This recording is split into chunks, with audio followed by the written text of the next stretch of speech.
बिस्मिल्लाहिर्रहमानिर्रहीम। अस्सलामु अलैकुम वरहमतुल्लाहि वबरकातुहू। मोअज़्ज़िज़ हाज़रीन इकराम, बुज़ुर्गान क़ौम और मिल्लत, पस पर्दा बैठ कर सुनने वाली मेरी इज़्ज़तदार माँ और बहनों, गयूर नौजवान साथियों,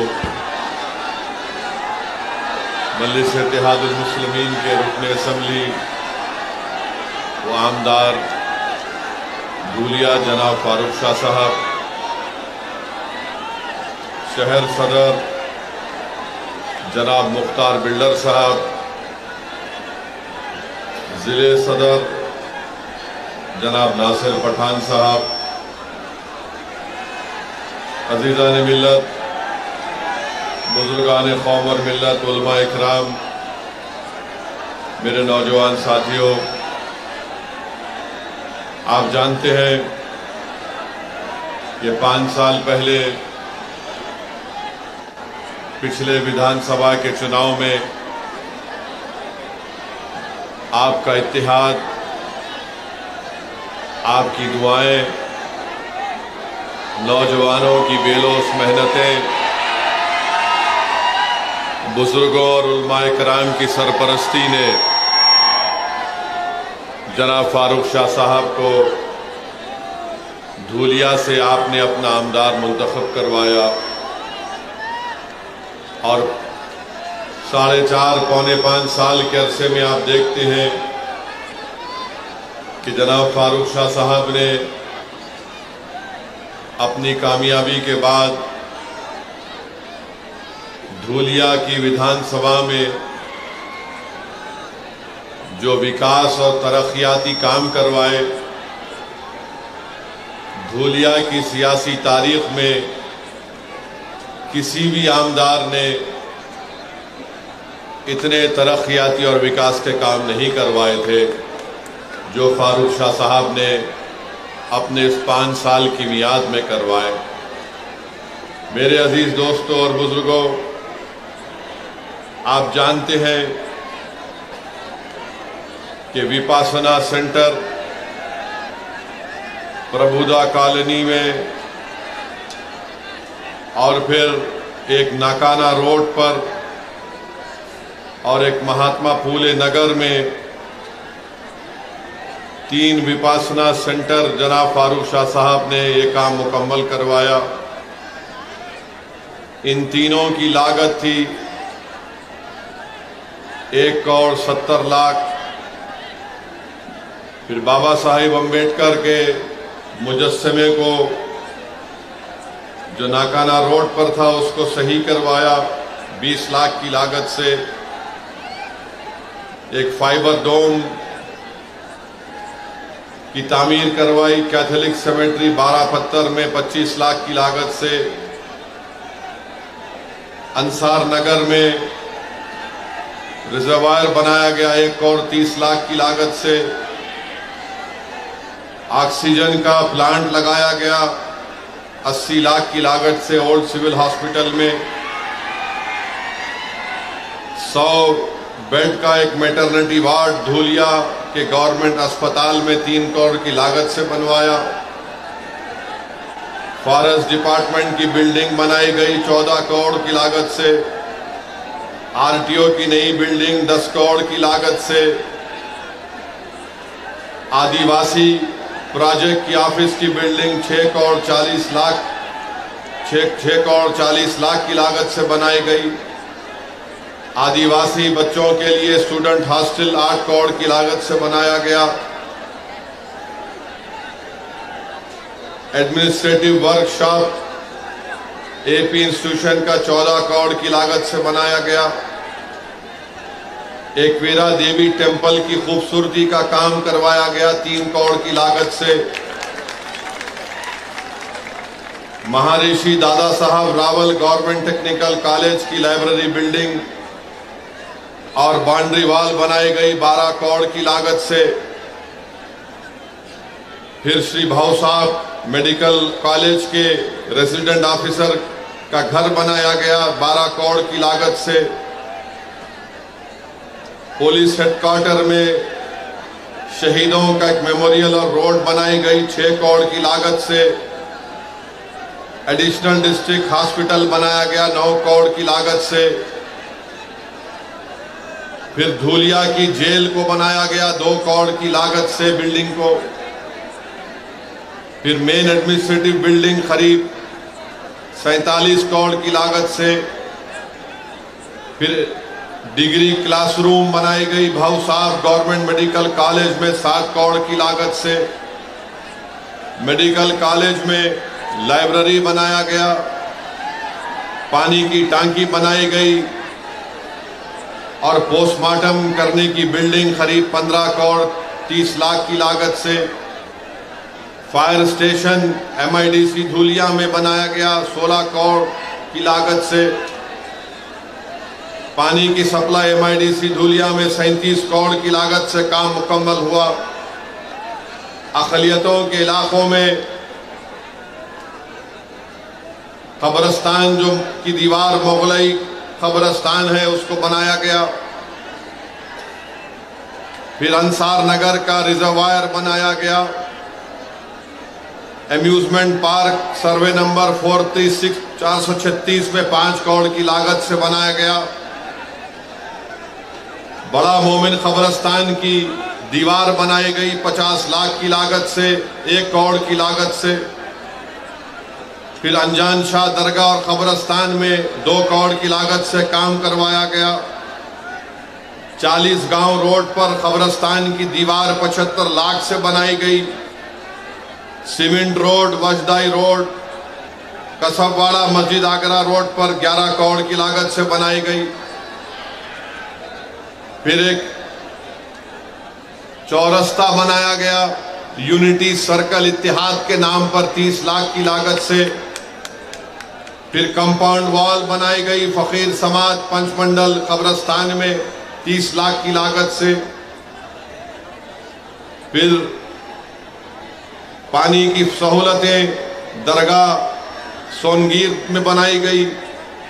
कब्रिस्तान की दीवार और रोड बनाई गई। मुराना पीर नेर में स्ट्रीट लाइट डाली गई। पानी का इंतजाम किया गया।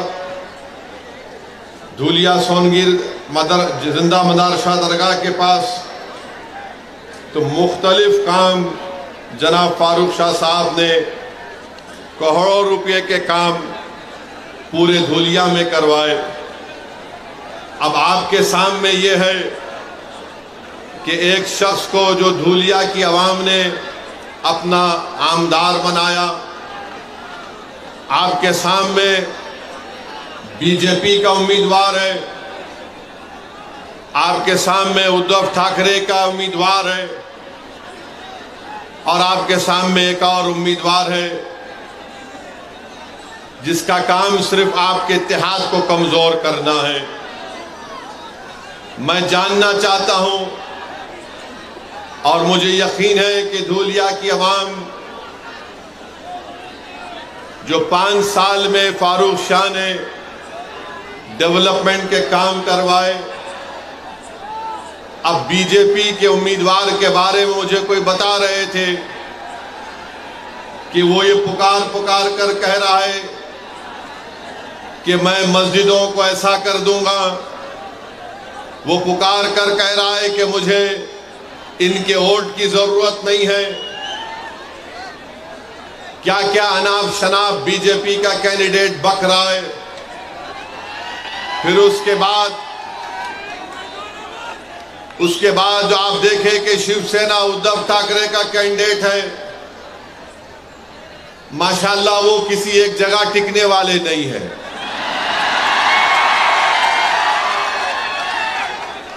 कभी कांग्रेस में भी थे वो, हाँ, राष्ट्रवादी कांग्रेस में भी थे,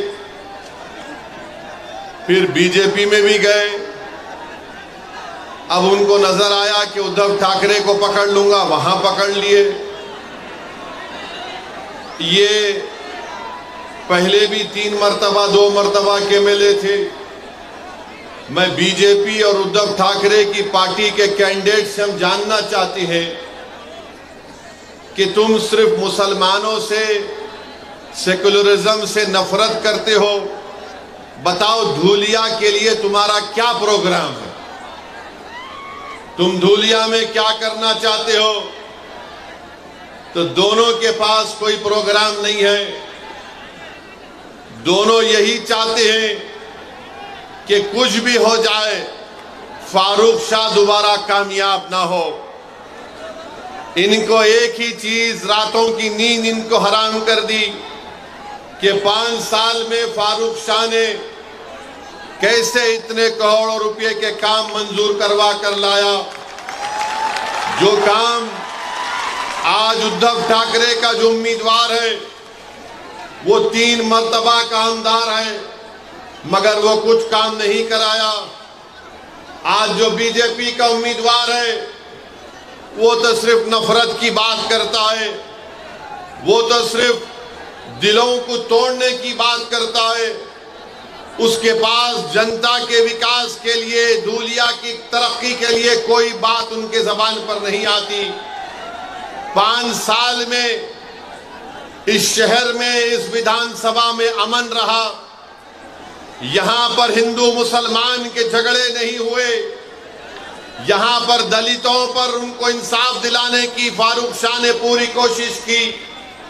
आदिवासियों को उनका मुकाम दिलाने के लिए फारूक शाह ने मेहनतें की।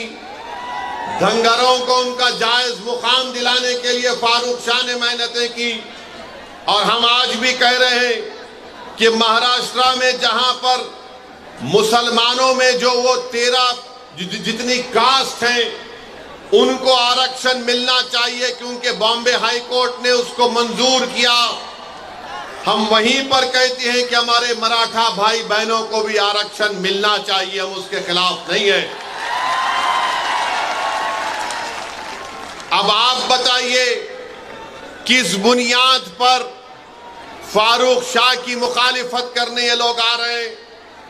मैं आपको बताना चाहूंगा मेरे अजीज दोस्तों और बुजुर्गों, फारूक शाह ने सिर्फ मुसलमानों का काम नहीं किया, फारूक शाह ने मुसलमानों का काम किया, हिंदू भाई बहनों का भी काम किया, दलितों का भी काम किया, हमारे बौद्ध मजहब के मानने वालों का काम किया, कोली बरादरी का काम किया, धंगर बरादरी का काम किया। ये काम मराठाओं के लिए फारूक शाह ने काम किया। मगर बीजेपी और शिवसेना के पास एक ही फार्मूला है, बस गाली दो तो ओवैसी को और फारूक शाह को गाली दो और उन दोनों के नाम पर वोट हासिल करो। अरे तुम कब तक मेरा नाम लेकर, तुम कब तक फारूक शाह का नाम लेकर वोट लोगे? अरे क्या तुम्हारे घर में कोई और नहीं दिख रहा हमारे सिवा तुम लोगों को? तुम्हारी पार्टी में कोई नजर नहीं आ रहा तुम लोगों को? नहीं, खाली ओवैसी को गाली दो, फारूक शाह को गाली दो, जितना गाली देना है गाली दो। मगर धूलिया की जनता ने देख लिया कि फारूक शाह ने जो काम किया वो काम धूलिया की तारीख में कोई विधायक, कोई आमदार नहीं किया था, सबका काम किया। बीजेपी आकर बोलेगी, मोदी जी बोलते हैं सबका साथ, सबका विकास, मगर आप बताइए, मैं पूछना चाहता हूं यहां के मुख्यमंत्री शिंदे से, फडणवीस से, ये हमको बताइए कि महाराष्ट्र से ये ड्राई पार्क का प्रोजेक्ट जो 3000 करोड़ का था वो गुजरात क्यों चला गया? बताओ शिंदे साहब, ये ड्राई पार्क का प्रोजेक्ट 3000 का कैसे गुजरात चला गया? बताओ मोदी जी, जो महाराष्ट्र को आकर अब चुनाव में शुरू कर देंगे लंबा लंबा फेंकना। ये टाटा एयरबस का प्रोजेक्ट 22,000 करोड़ का वो महाराष्ट्र से चला गया। वेदांता फॉक्सकॉन का प्रोजेक्ट 1,50,000 करोड़ का महाराष्ट्र से चला गया। ये मेडिकल डेवलपमेंट पार्क जो 424 करोड़ का था वो महाराष्ट्र से चला गया। आखिर हो क्या रहा है महाराष्ट्र में? ये देश का दूसरा बड़ा प्रदेश है। यहां पर किसानों का हाल ये करके रख दिया कि आज किसान के बेटे की शादी नहीं हो पा रही है महाराष्ट्र में, और अगर वो किसान मराठा रहे तो उसको और परेशानी हो रही है। इसीलिए मराठा लड़ रहा है आरक्षण के लिए। बताओ आखिर बीजेपी ने क्या दिया है महाराष्ट्र के लिए? अब मोदी जी आकर बोलेंगे मैं यूसीसी लगा दूंगा महाराष्ट्र में। आप देखना बीजेपी आकर बोलेगी नहीं नहीं, हम महाराष्ट्र में यूनिफॉर्म सिविल कोड को लाएंगे। हम पूछना चाह रहे ये टाटा एयरबस का प्रोजेक्ट कहां गया? तो मोदी जी बोलेंगे यूसीसी ला लूंगा। जब महाराष्ट्र का मराठा पूछ रहा है, महाराष्ट्र का किसान पूछ रहा है आज हम इतने परेशान क्यों हैं, आज हम इतने गरीब क्यों हैं, मखरूज क्यों हैं, तो मोदी जी बोलेंगे भाइयों बहनों लव जिहाद हो रहा है। आप बताइए महाराष्ट्र में इतना बड़ा प्रदेश, मगर इसके बारे में बीजेपी के पास कोई प्रोग्राम नहीं है। आप देखते हैं कि महाराष्ट्र में बाबा सिद्दीकी का कत्ल कर दिया गया, गोली मारकर मुंबई में बाबा सिद्दीकी को गोली मार दी गई। क्या हो रहा है महाराष्ट्र में कि 3 बार का एमएलए बाबा सिद्दीकी उसको गोलियां मार देते हैं, 6-6 गोलियां मारते हैं। बताओ नरेंद्र मोदी, बताओ अमित शाह, बताओ शिंदे, बताओ फडणवीस, कैसे बाबा सिद्दीकी की मौत हो गई? अरे बताओ अजीत पवार, वो तो तुम्हारी पार्टी का था, तुम अपनी पार्टी के आदमी को नहीं बचा सकोगे तो तुम अपने आप को कैसे बचाओगे? नहीं नहीं, हम इतने दिन में पकड़ के दिखाएंगे। किसको पकड़े तुम? कहां है असल करने वाला? तो हर 2 दिन को मीडिया में आता पुलिस वहां गई, पुलिस यहां गई, पुलिस वहां गई। अरे क्या महाराष्ट्र की पुलिस बड़ी काबिल पुलिस है। महाराष्ट्र के पुलिस का इंटेलिजेंस नेटवर्क बहुत स्ट्रांग है, मगर क्योंकि मोदी का राज है इसलिए महाराष्ट्र की पुलिस को कमजोर करके रख दिया गया। और इसी कमजोरी की वजह से आज आप देखते हैं कि जुल्म पे जुल्म हो रहा है, जुल्म पे जुल्म हो रहा है। बाबा सिद्दीकी को क्यों मारा गया? किसी के पास जवाब नहीं है। कोई बोलता है कोई जेल में बैठा है उसने मार दिया, कोई बोलता है नहीं वो फुला झगड़ा था उसने मार दिया। अरे सवाल ये पैदा होता है कि मारने वाले के पीछे दिमाग किसका है, वो दिमाग कौन है? तो बोलेंगे नहीं नहीं हम देख रहे हैं, कोशिश कर रहे हैं। मेरे अजीज दोस्तों और बुजुर्गों, महाराष्ट्र में कोई एक उठ के बोलता है बीजेपी का नेता मैं मस्जिद में घुस के मारूंगा। अब आप बताइए, उस पे केस तो बुक हो गया, मगर बोल रहा है मस्जिद में घुस के मारूंगा। आखिर महाराष्ट्र में इतनी छूट कैसे मिल गई इन लोगों को कि कोई एक समुदाय के मजहबी जगह के बारे में कहता है कि मैं मस्जिद में घुस के मारूंगा? आखिर क्या करना चाहते हैं महाराष्ट्र को ये लोग? क्या यहां पर आप दंगे कराना चाहते हैं मोदी जी? क्या करना चाहते हैं महाराष्ट्र में आप? फिर कोल्हापुर की मस्जिद की बेहुरमती कर दी गई। आखिर क्या हुआ वहां पर? कौन है उसके पीछे? फिर आप ये भी देखते हैं कि कोई एक फुला शख्स है, उन्होंने रसूलुल्लाह सल्लल्लाहु अलैहि वसल्लम की शान में गुस्ताखी करने की कोशिश की। उनके बाजू खड़े हो जाते हैं शिंदे और बोलते मैं इनके साथ हूं। अरे आप उनके साथ हैं या महाराष्ट्र के जनता और भारत के संविधान के साथ हैं? बताओ शिंदे। कोई खड़े होकर अनाप शनाप बकता है, कानून उसके ताल्लुक से कहता है कि किसी को भी इजाजत नहीं है कि वो किसी मजहब के बारे में अनाप शनाप बके। और सारी दुनिया जानती है कि इस्लाम के मानने वालों के लिए प्रॉफेट मोहम्मद सल्लल्लाहु अलैहि वसल्लम हमारे जिस्म से अगर पूरा खून भी निकल जाए तो हमारे लिए कम है। वो है हमारे लिए प्रॉफेट मोहम्मद सल्लल्लाहु अलैहि वसल्लम। मगर कोई एक्शन नहीं लिए, खाली एक रस्मी केस बुक कर दिए और बोले नहीं केस बुक हो गया। जो मजलिस को बी टीम बोलते, कोल्हापुर का एमपी उनकी बहू ने विड्रा कर लिया, शिंदे को नमस्ते कर लिया। अब बी टीम कौन हुए बताओ? अब बी टीम कौन हुए बताओ आप? जिस शख्स ने रसूलुल्लाह सल्लल्लाहु अलैहि वसल्लम के खिलाफ अनाप शनाप बका,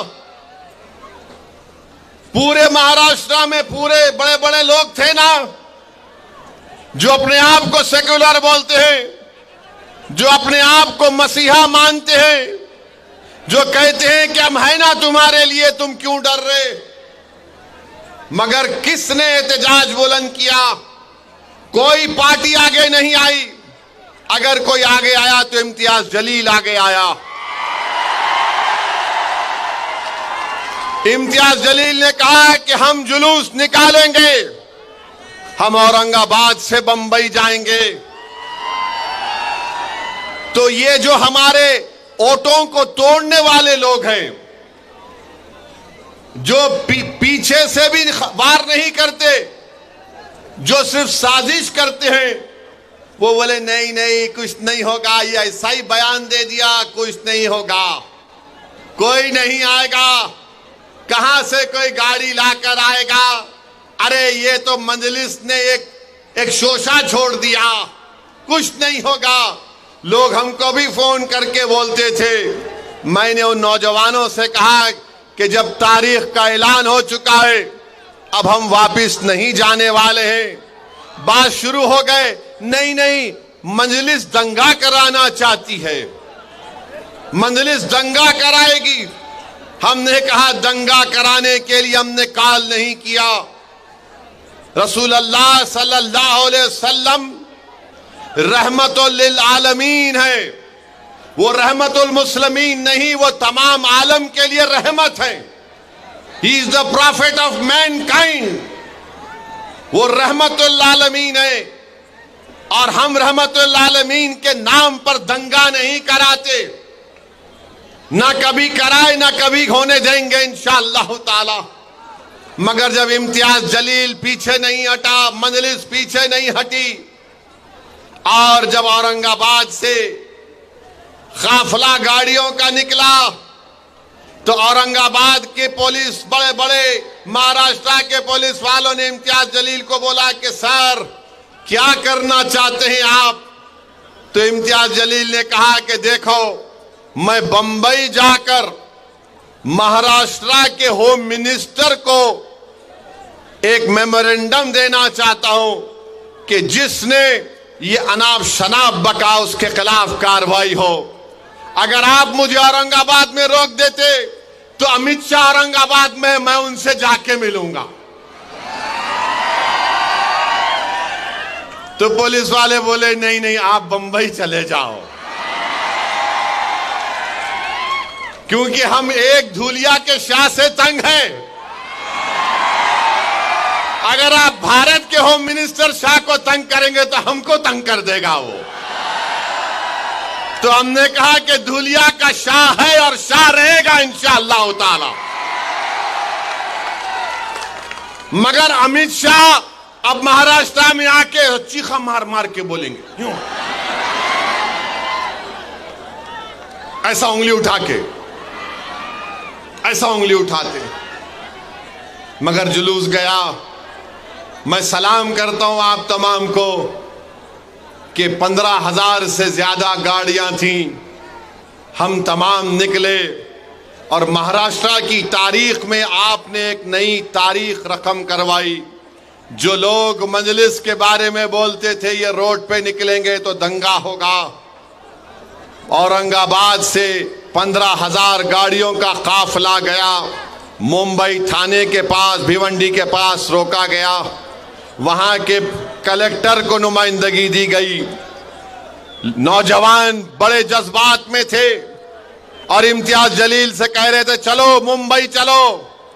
इम्तियाज जलील ने कहा कि नहीं, हमारा मकसद ये था कि हम हमारी नुमाइंदगी, हमारा मेमोरेंडम सरकार को दें और उनको बता दें कि ये हमारा गम और गुस्सा का इजहार करने का तरीका है।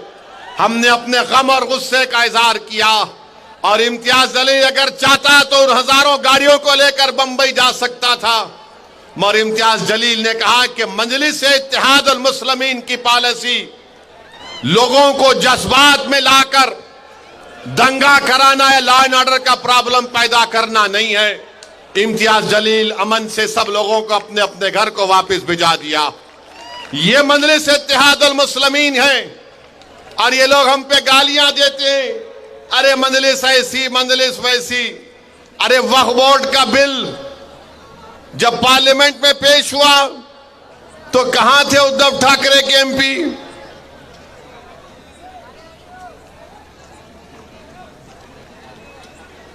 मेरे भाई, जब वक्फ को खत्म करने का बिल पार्लियामेंट में पेश हुआ, उद्धव ठाकरे के एमपी तो नहीं थे। पार्लियामेंट का रिकॉर्ड निकाल कर देख लो और पूछो ये कैंडिडेट से, ये जो उद्धव ठाकरे का कैंडिडेट है इससे पूछो ये वक्फ का बिल जो पार्लियामेंट में लाया गया इसके बारे में तुम्हारी राय क्या है? वो बोलेगा नहीं बहुत अच्छा है, छीन लेना चाहिए। ये बीजेपी के उम्मीदवार से पूछो आप तेरी राय क्या है, वो बोलेगा बहुत अच्छा है, छीन लेना चाहिए। यानी दोनों की राय एक ही है। मुझे कोई बता रहे थे कि उद्धव ठाकरे का जो कैंडिडेट है, जब आरएसएस के मोहन भागवत उनके घर पे गए थे, मोहन भागवत उद्धव ठाकरे के कैंडिडेट के घर पे जाके चाय नहीं बल्कि अच्छा खासा बैठकर आए। अब आप बताइए, हमको इल्जाम लगाते हम बी टीम है, ये बीजेपी के उम्मीदवार साहब हैं, अभी चुनाव लड़ रहे, एक से एक बात करते हैं, अनाप शनाप बकते हैं। मकसद क्या है कि इलेक्शन को हिंदू मुस्लिम बना दो, धूलिया की गरीब जनता की बात ना हो, मराठा रिजर्वेशन पे बात ना हो। तुमने धंगरों को जो धोखा दिया हिस्ट्री में डालकर, चुनाव के बाद देखना वो कोर्ट स्टे लगा देगी उस पर। इन दोनों का मकसद एक ही है कि हिंदू मुस्लिम का इलेक्शन करा दो, उसके बाद देखा जाएगा।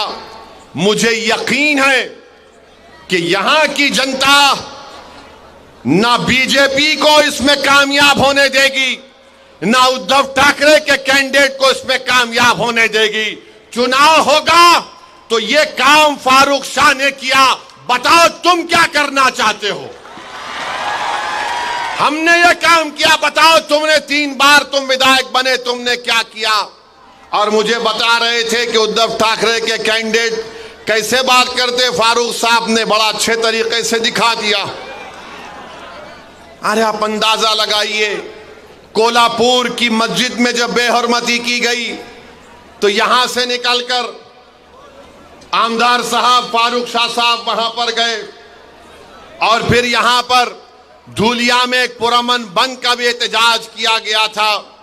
मेरे अजीज दोस्तों और बुजुर्गों, मैं आपको ये बताना चाह रहा हूं कि महाराष्ट्र की विधानसभा में हर समुदाय का एक आमदार है।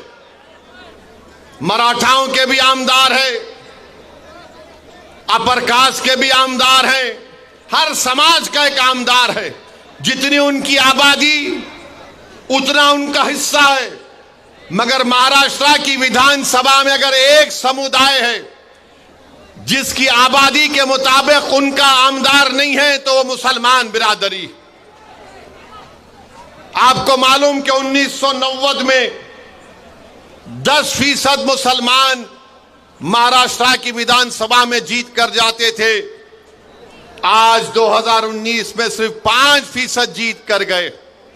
इसका जिम्मेदार कौन है बताओ? इसका जिम्मेदार वो लोग हैं जो सिर्फ हमारा वोट लेते हैं और फिर हमको भूल जाते हैं। मैं आपको, धूलिया की जनता को, इन नौजवानों को, बुजुर्गों को एक पैगाम देने आया हूं कि इम्तियाज जलील 15 साल के बाद 2019 में मेंबर ऑफ पार्लियामेंट बना, खासदार बना। 2024 का चुनाव आया तो सब के सब एक हो गए। मोहब्बत की दुकान, नफरत की दुकान, तमाम दुकानदार एक हो गए और सब ने कहा कि हमने एक मुसलमान को टिकट नहीं दिया। ना मोदी ने दिया, ना उद्धव ने दिया, ना चाचा ने दिया, ना फुला ने दिया। सबकी एक ही ख्वाहिश थी कि कुछ भी हो जाओ महाराष्ट्र से, महाराष्ट्र के 11% मुसलमान का एक एमपी औरंगाबाद से जीत कर पार्लियामेंट में ना जाए। वो अपनी साजिश में कामयाब हो गए। इम्तियाज जलील को उन्होंने हरा दिया। मगर मैं सलाम करता हूं इम्तियाज जलील को। वो हार गया मगर वो मायूस नहीं हुआ। महाराष्ट्र की तारीख में कोई एमपी का इलेक्शन हारने के बाद भी जब नामूस से रिसालत का मसला आया तो इम्तियाज जलील ने कहा कि सब्ज गुंबद के मकी की गुलामी का हक अदा करने के लिए एमपी बनना जरूरी नहीं है। गुलामी का हक अदा करना पड़ेगा, मैं गुलामी का हक अदा करूंगा। मगर मैं आपको बाखबर कर रहा हूं, मैं आपको बता रहा हूं, वही साजिश धूलिया में करने जा रहे हैं। जिस तरह इम्तियाज जलील को हराया गया पार्लियामेंट के इलेक्शन में, उसी तरह की साजिश धूलिया में करना चाहते हैं और यही चाहते हैं कि फारूक ना बने। मगर मुझे यकीन है कि धूलिया के हमारे हिंदू भाई, दंगर भाई, दलित भाई, आदिवासी भाई, मराठा समाज के लोग बीजेपी और आरएसएस और उद्धव ठाकरे को इस साजिश में कामयाब होने नहीं देंगे इंशाअल्लाह ताला। क्या आप इनको कामयाब होने देंगे? क्या आप इनको कामयाब होने देंगे? जिस तरह इम्तियाज जलील के खिलाफ साजिश की गई थी पार्लियामेंट में, क्या आप इनको हराएंगे या आप उनको कामयाब करेंगे? आप उनको नाकाम करेंगे? कितने लोग उनको नाकाम करेंगे? हाथ उठाओ। बिल्डिंग पर भी खड़े हुए लोग हाथ उठाओ। आप 20 तारीख को उनको हराएंगे? फारूक शाह को कामयाब करेंगे? आप नफरत का खात्मा करेंगे? आप धूलिया को कामयाब करेंगे? तो फारूक शाह की कामयाबी धूलिया की कामयाबी होगी इंशाअल्लाह ताला। और याद रखो नौजवानों, याद रखो नौजवानों, 20 तारीख आते आते बहुत से हजरत इबलीस के साथी आने वाले हैं। बहुत से साथी आने वाले हजरत इबलीस के, खबीस के साथी आएंगे, आके बोलेंगे एक जीत गया तो क्या होता। बोलेंगे एक दो जीत गए तो क्या होता। तो उनको आप बोलना, हमारा एक ही है भारत की पार्लियामेंट में, पूरों पे भारी है, पूरों पे अल्हम्दुलिल्लाह। ये एक फारूक है, एक नहीं बल्कि अब के बहुत कामयाब होंगे इंशाअल्लाह ताला मजलिस के। मगर ये लोग आएंगे, आके आपके कान में जैसा इबलीस थूकता, ऐसा नहीं, ऐसा हो सकता क्या, देखिए ये मैथमेटिक्स ऐसा है, ये इतना, ये इतना, ये इतना, ये इतना। फिर बाज आके बोलेंगे तेरे को कितना चाहिए बोल देता हूं। बहुत लालच देंगे। अगर लालच दे रहे तो ले लो, मिठाई खा लो,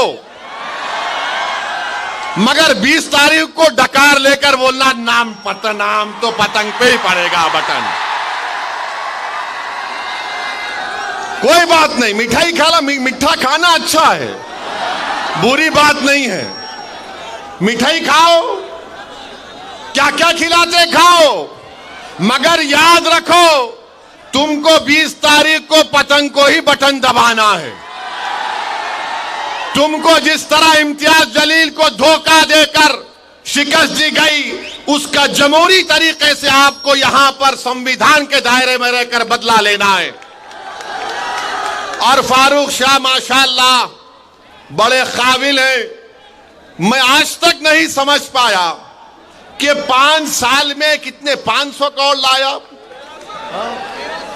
1300 करोड़। ये कौन सा वजीफा फारूक शाह पढ़ के आते नहीं मालूम।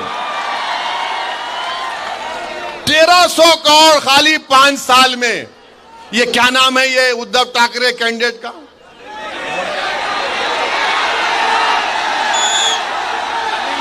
हाँ, अरे गोटे साहब, ये तीन बार कहेंगे, तुम 3 बार के आमदार हो, तुम 13 करोड़ के काम नहीं कराए यहां पर। 3 बार का आमदार है, 13 करोड़ के काम नहीं कराए धुलिया के विकास के लिए। फारूक शाह 5 साल में 1300 करोड़ करा दिए।